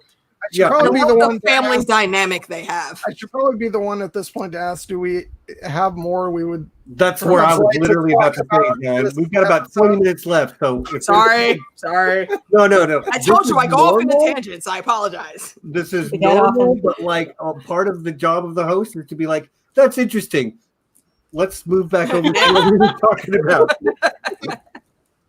Like I'm loving this whole conversation. But yeah, if there's anything else to talk about this extraordinary being in particular, yes, Sanri. I just want to say one final thing. I absolutely love that they made Hooded Justice black. I think that was an amazing choice, and the way they went about doing it and working in those little threads from Watchmen about his character, which I mean is almost non-existent. You get little tiny bits, but he's like definitely a page note. And then on top of that, the next Dr. Manhattan is a black woman, and that is exactly what the world fucking needs Just right now. it's going so well. You know what I parallel that to, and I'm sorry, it's a slight small tangent, but I don't know if you guys are watching the new Doctor Who, but there were 2 doctors on one of the recent episodes, and not only one that is the blonde woman that we know, but there is a black woman doctor in the mix now, and I'm like, oh, for me, it may not seem the same thing, but for me, it was almost like finally having a redheaded doctor, because the doctor has always wanted to be a redhead, and it's one of those little niches that they filled and was awesome. Okay, tangent done. No, to follow up on that, I mean, I love the way the whole thing was done. I do remember when you first started to be revealed that Will was going to turn out to be Hooded Justice. I had 2 simultaneous feelings. One was like, this is awesome. This is a great turn of story. And then the second thought was like, damn it, though, I wonder how they're going to do this, because I know a whole bunch of people are going to hate this because he's obviously shown to have white skin in the comic. So are they just going to ignore that? And yeah, people are going to be nitpicky about that. But then once they did the whole thing with, using the paint around his eyes, I was like, yes, they nailed it. Simple explanations. Everything in the episode made it fit seamlessly in with the comic. So that when I go back and read the comic now, this feels like an integral part of the overall canon of the comic book. So that it all feels like one story that fits together, and I love that. You just spoke every word of my soul. Yep. I can't say anything else on top of it to the best that. Well done. I agree. See, John, that's why we keep you around. Even though I'm usually Mr. Silent for the first 20 minutes, but I eventually come alive. You absorb like an egg. You gotta take it in. Okay. You assess Which all of means- it. Are you Dr. Manhattan? Have you been hiding in plain sight, sir? Is that what? I was gonna make a bald joke. I'm sorry. Yeah, I know. Stop it, Sandry. I went there. After our whole conversation earlier today, you're gonna go there. I'm sorry. Anybody else have any more final thoughts? Okay, yeah, they wanna share? yeah. Terry's like, please, somebody say something. Yeah, I love you, John. I'm I sorry. will say this, and maybe this is Oh, just me, there it is. like waxing. There we go. poetic. Yeah. Bald is beautiful. Bald is beautiful. But like, this was just such a beautifully constructed story. Like, I know we've said it 2 or 3 times, but like, Will Reeves' story is so engrossing that you forget that it's actually happening in Angela's head until there's a smash cut of Regina King standing there for a minute. It's so beautifully put together. The way he can walk out of the police precinct through a pair of doors that are in the middle of the street somewhere, and then the camera pans and picks up his mother playing the piano in the background because he's feeling that rage in the moment. It's just incredible, y'all. And like, You're so right about when Angela wakes up, because it's just like this, it's like a cold, break from the story, and all of a sudden you're thrown back into, the main story, and then that music hits with the end credits, and you're just like, holy shit. Mm-hmm. It's great. yeah, agreed. Sorry, I cut you off, Steve. No, it's you cut me off to agree with me. Go ahead, do that anytime. Yeah, I think it's great when, Angela is coming out of her nostalgia dream. She's going, she's flushing out her grandfather's memories, but yet her memories of her own trauma start coming back, and you see immediately just start making those parallels of, her life. She didn't go to the theater, but she held on to that videotape that she was wanting to watch with her parents. They always said she wasn't old enough. It wasn't time yet. Then, of course, it was Sister Night, the nun with a motherfucking gun. Yes. I mean, She was I basically love Pam that. Grier. Yes. Yeah. And if you've seen any of 1970s, the black exploitation movies, Shaft, and Foxy Brown, any of those. Richard Roundtree. Oh, I Shaft. do want to make one more observation about the episode, and I can kind of view this 2 ways, but I wondered if anybody else had considered this when they show the final nostalgia memory, which is The hanging scene. Now, technically, there is a way for that particular memory to have gotten in the pill container, because Angela gets the pills when the car is returned. It's in the glove box. However, we can either think that Will had that memory made and put in the pill container, and that's why she's seeing that, or that memory is not in there, but when we get to the end of the overall dream sequence, that's when her consciousness and memories are starting to intermingle. Now, do we think that perhaps that could not be one of Will's memories, but what Angela thinks transpired in that scene based on what she's already seen? And so what Crawford is saying and the explanation that he's offering is her trying to reconcile what she knows about what he is now with the man that she's known and loved. And that's what I thought. Now, I'm not saying I think that's the thing, but right. I saw it as 2 possible things. I'm sorry. Can you tell me exactly what memory you were talking about again? I was in the chat and I missed the very beginning of what you were saying. I apologize. Ah, okay. the scene between Will and the chief. Right, the very end. Yeah. Right. This is the hypnosis. Because her having that memory is dependent upon, because Will wouldn't have had that memory in the pill container when they first meet, but he could have conceivably have had that memory turned later, added before the car is dropped back down. Right. But if he didn't, I'm saying that it's conceivable that that memory could actually be Angela imagining what that confrontation was like, because that's the point where her memories are starting to mix back in her consciousness. So I just thought that is a possible theory that I had, that it could not be a memory at all, but Angela's imagining of that exchange. I hadn't thought about the timing of like when were the pills made, so what memories could they contain? And you're right, like the pills he has on him cannot have that memory in the pill. Well, they can technically. There is enough time. There was enough time between because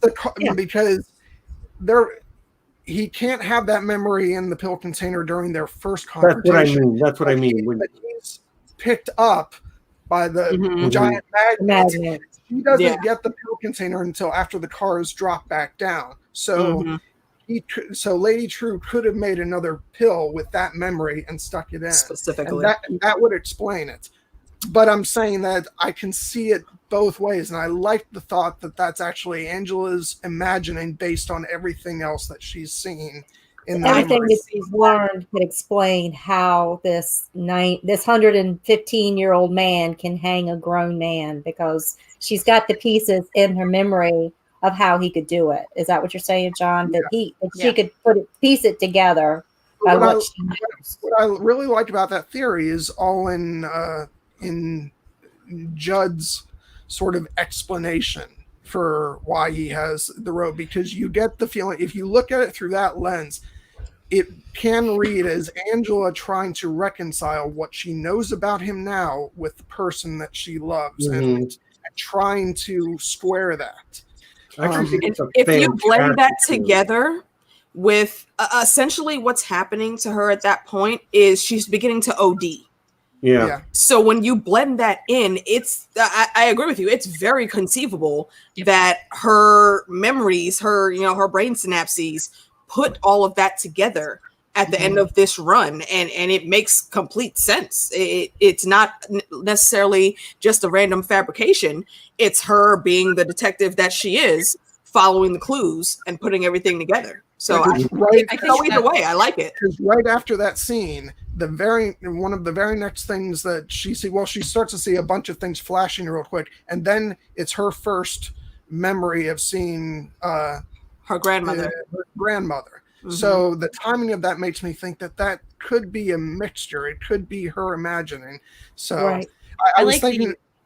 Go ahead. I like the ambiguity of it, that it could be either or both or somewhere, to one side or the other. And with Lindelof, I see that a lot in his writing, is like things that could be, yes, there's a clear answer, or maybe there's not an answer, and it's more put on the people to interpret it. And the more you think about it, the more interesting it becomes. And I definitely think, like, personally, I would think that it's what you're saying, John. It's a combination, but also it's perfectly feasible. Lady True made another pill on purpose, slipped it in there so that they could tell Angela, the way he wanted to. And, random sidebar, how funny was it when that car dropped and Lori just started laughing? I love it. Again, that's why I love that. Brilliant scene. I love that episode. It's got that ending is so. It has everything. She's so maniacal in her laughter at that, and it's great. She is Daddy's little girl now. It's the comedian right there. It's her father's daughter, and I love it. I think I said it's another parallel. It's Angela and her grandfather with the connections of the comedian and Lori. It's great. I think I said this in the first stream we did on this, but there are, for all of the original Watchmen crew, or at least the second Watchmen crew, not the Minutemen, they're there. They're not there in spirit. Like, all of Rorschach's lines, or lines that are very similar to him, are given to other characters, but you're still hearing him and seeing his influence. And the same with Night Owl, and the same with comedian and in Lori, and it's just, I think it's chef's kiss, like just perfect. How pissed off do y'all think Rorschach would be? If He'd be livid. He'd be livid. He'd be like, blow me up again. He would go and murk every last one of them and not give a damn about it. Yeah. There's that one. Just how it's twisted. Like it's so masterfully done, because we all know Rorschach would never be on the tangent that these people are on. He's not necessarily a good guy. No. He's not a good guy. He is not what they are. He's not what they are. Yeah. Rorschach is not prejudiced. He hates everyone. Equally. Equally. Maybe women more. Opportunity hater. He's definitely as I don't know, Alicia, if you know, sorry, AK, if you know this, but he's my favorite character, and I've got my little Rorschach tattoo there. So when this came out, I was like, oh my god, what are they gonna do? I don't want to be doing to my guy's legacy. What? Who? Why would you do that? But then I saw the story and I was like, okay, I get it. Exactly. Yep. So yeah. Final thoughts, everybody. Final thoughts, because I gotta make sure I talk about one more thing not related to this stream here at the end. So get your final thoughts in. We've got Lindelof was awesome for putting this show together the way he did. The casting was spectacular, especially when it comes to Regina King. Like, he didn't have anyone else in mind when it came to this. He specifically went to her and then had a drawing of her in the Sister Night costume sent to her, and then sent her the script, and she was like, "Okay, yeah, I'm here for this." Yes, and just it. I have loved Regina King since way back in the 80s. I don't know if y'all would remember when she was on 227.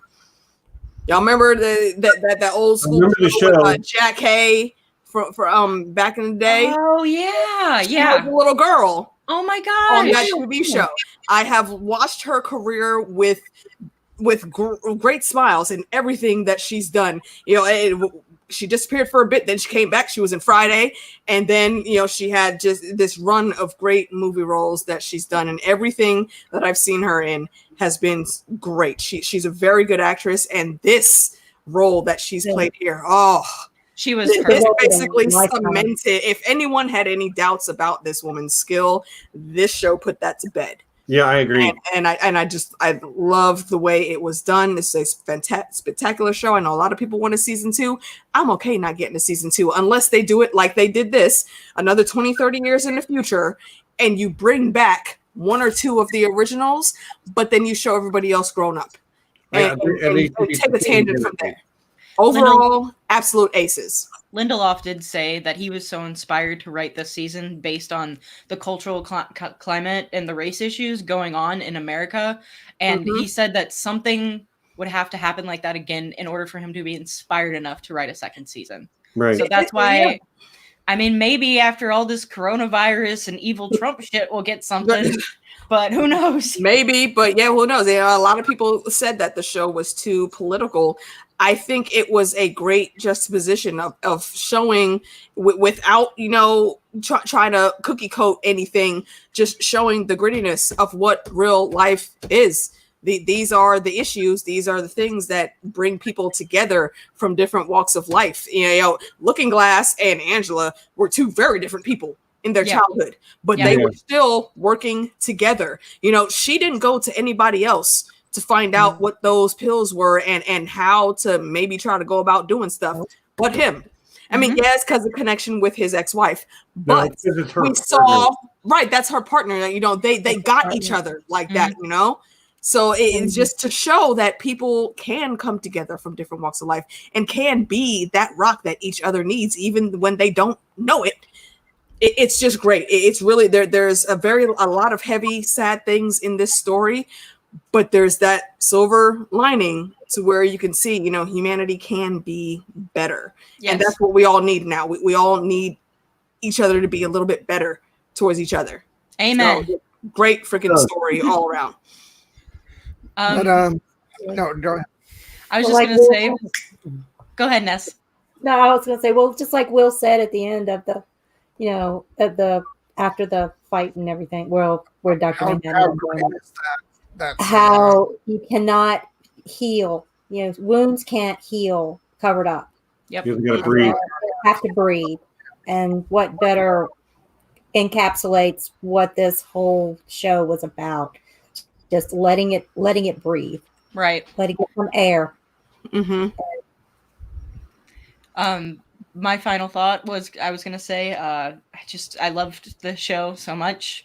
I rewatching this episode right before the stream was just so I just realized again how much I love it, and I would recommend anybody check out Leftovers. Lindelof also did that one. It's 3 seasons. Oh my gosh.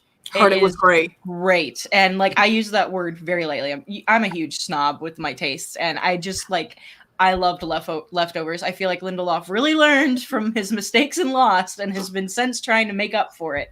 So I highly recommend Leftovers. That came to me on the recommendation of Visaria. And you guys should check that out. I think that the mistake that Lindelof learned from was to do one season and get out so he doesn't anger the fans. Well, there's 3 seasons of Leftovers that was produced within the time he started a show and ended it before George R. Martin. Jar R. Martin. George R. Martin. Oh my God. George. Oh. Anyway, thought ended. Continue. Yeah, let's not go on that tangent. Yeah, that's the thought, people. That's the thought. No, I just want to say as far as the length of this show, and I would have loved to see a second season, mostly because I would love more character focused episodes like we got with Lori and with Looking Glass. It's like I wanted them to have more, sort of spotlight time towards the end of the season, and unfortunately, the narrative kind of overtook that. But that said, they did have their episodes to shine, and they were great, and the show was great. So, with this probably almost certainly being the one and only season, it was just a fantastic series and one of the best I've seen in a really long time, and I loved it. It's great. Right on. Mm-hmm. I think the show as a whole was pretty much a masterpiece. I think this episode specifically was a vision of filmmaking. The audio, I love the audiovisual medium, and this is going to stand for a long time as one of the best episodes of television in a long, long time. Mm-hmm. Yeah. Okay. Nessie, thoughts? Wow. It was great. This it stuck. They absolutely stuck the landing. We don't get a lot of that, and with only one season, just a few short episodes. It gave us not one great arc, but 2, 3, 4 great arcs. Every character got a very satisfactory ending. I didn't feel like anybody was left hanging, except maybe for Petey, and he just kind of slid right on away. But yeah, every character got a very satisfactory ending, and you just don't see that. You really don't. So this was just 12 out of 10. I agree. 20 out of 10. We do know Petey got fired, unfortunately. Yeah. He's pursuing a life of crime, making Watchmen. Yeah, he's totally a vigilante right now. Oh, yeah. He's going to find Topher and set him up to be Night Owl 3. That's my headcanon for now on. I don't even think... No. Angela's going to handle his training. Oh, yeah. What am I thinking? She's going to be there. Yeah. She's already going to see what this kid's going to be capable of, and she's going to make sure that she molds him the right way that he needs to be. So what do you guys think about Beyond? Lady True's mother-daughter. I am so interested in seeing what she's going to do. I think because she has nodes of True, obviously, but she has all of her memories back now. Right. And 5 seconds of her being on the screen, giving that fuck you to Adrian, I want to see what she's going to do with a second lifetime. She has trillions of dollars behind her, a very successful company that she has inherited. It's going to be another origin story. I see a tag team with her and Topher in the future. I think both of them are going to handle things a lot better than the previous generation, and they will have the tools and most importantly for society now, the money to back the things that they want to push. And that would be a great story. And Angela. They're going to, and Angela in the back. Now, Angela's not going to want to be up front because that's who Angela is. She's going to make sure that these kids are able to shine the way that they should, in the best way that they should. I would watch that story all day. And if you think about it, it's best that nobody knows that Angela has Dr. Manhattan powers. So there's no way she's going to be all like turning blue, like Angela is, she's not going to be Dr. Manhattan. We'll say she'll have the Dr. Manhattan powers, but she's going to be Oracle, or like Ned in Spider-Man. She's going to be the guy in the chair. The man in the chair. She's the man in the chair. That's who she's going to be. That's the mix that she's going to be.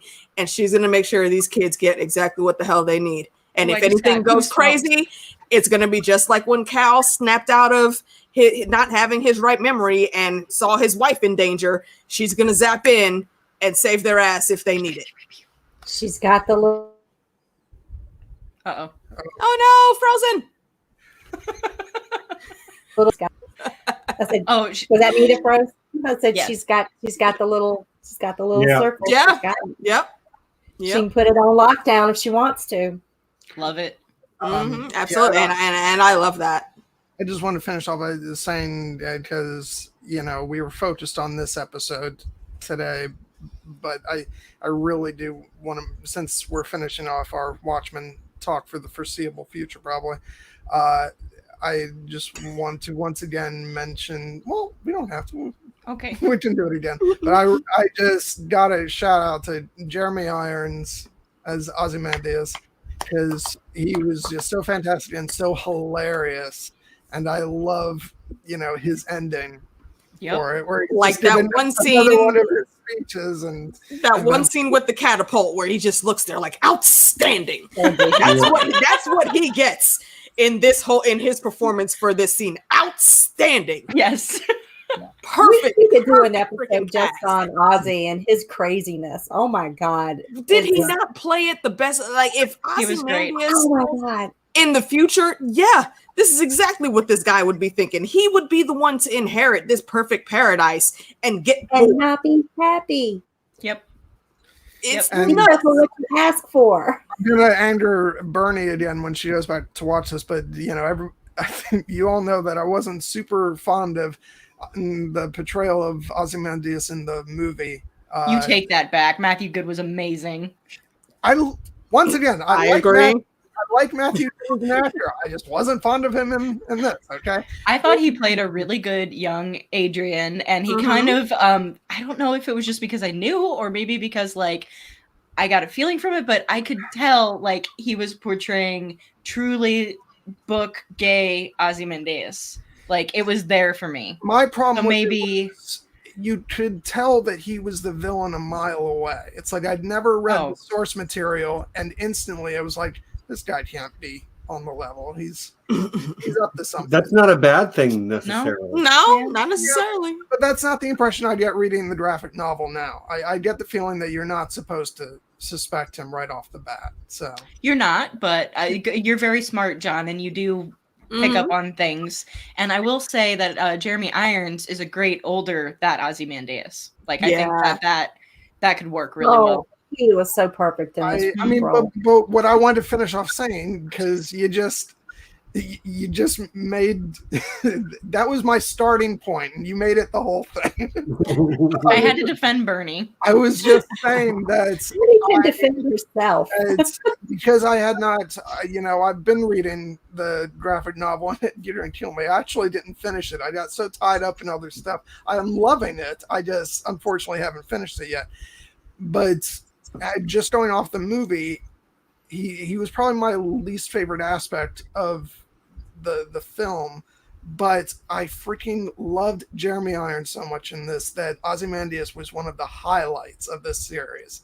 So now I absolutely love his character, and it's impacted reading the graphic novel where I'm like automatically like tuned into him. So Yeah. I just wanted to say that, even though I know you guys are always going to get on my case about about Matthew Good. But. No. I'll say right back at you, Miss Betsy. You're awesome Yes. as well. Okay. Well, I don't have anything else left to say about this particular episode of Watchmen.